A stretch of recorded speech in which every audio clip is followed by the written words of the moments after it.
Akkam jirtu kabajamtoota hordoftootiin kun qophii qoraasuma seeraati qopheessan leenjii wasan. Dambii lakkoofsa 259 muraa 2018 waa'ee irratti ulaagaalee adeemsa fi haala kaffaltii ijaarsa seeran alaa dambiin booda sirna qabsiisuudhaaf raawwatamu kan waliin ilaallu ta'a. Odeeffannoo seeraan wal qabatu argachuu fi akkasumallee hiriyoota keessan bira akka ga'uuf follow, share, comment gochuu hin dagatinaa. Egaa dambii kana keewwata 6 jalatti ulaagaawwan bu'uuraa gurguddoon 5 kaa'amaniiru. Dambii kanarraa fayyadamuudhaaf maalummaa ulaagaalee kanaa fi haala adeemsa isaa sirnaan hubachuun dirqama.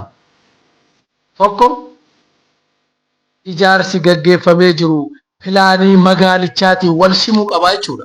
Pilaanii magaalaatiin ala kan bahu taanaan ulaagaa miti jechuudha. Lama egaa lafti qabamee ijaarsi manaa irratti gaggeeffame akkaataa istaandardii isa xiqqaa gosa tajaajila pilaanii magaalichaatiin wal simuu qaba jechuudha. Kanaan ala baanaan lakki.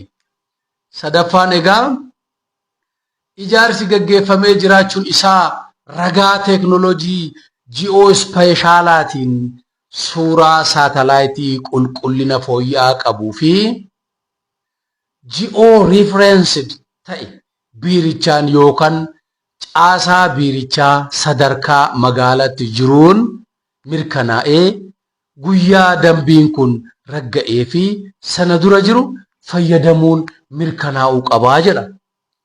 Afraffaa ijaarsa seeran alaa dambiin booda magaalaa tokko keessaa tokkoo ol kan qabu yoo ta'e namni tokkoo ol kan qabu yoo ta'e jechuudha.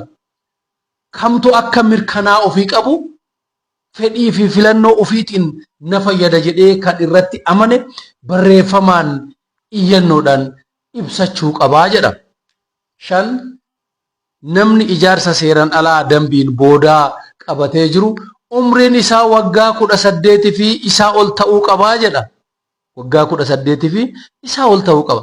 Waraqaa eenyummaa dijitaalaa kan dhiyeeffatuu fi akkaataa itti qabate ilaalchisee ragaa agarsiisu iyyannoo isaa waliin caasaa biirichaa sadarkaa magaalaatti jirutti dhiyeessuu danda'uu qabaa jechuudhaan iftoominaan jala sararee kan kaa'e waan ta'eef kun qophii qoraasuma seeratti qopheessan leencoo asanii dhimmoota seeraa odeeffannoo seeraa waayitawaa argachuu yoo barbaaddan fuula yuutuubii, tiiktookii fi feesbuukii leencoo asan jedhu bilisaan waan isin hojjennu waan ta'eef karaa barbaaddan kamiinuu deeggaruu dandeettu, jajjabeessuu dandeettu.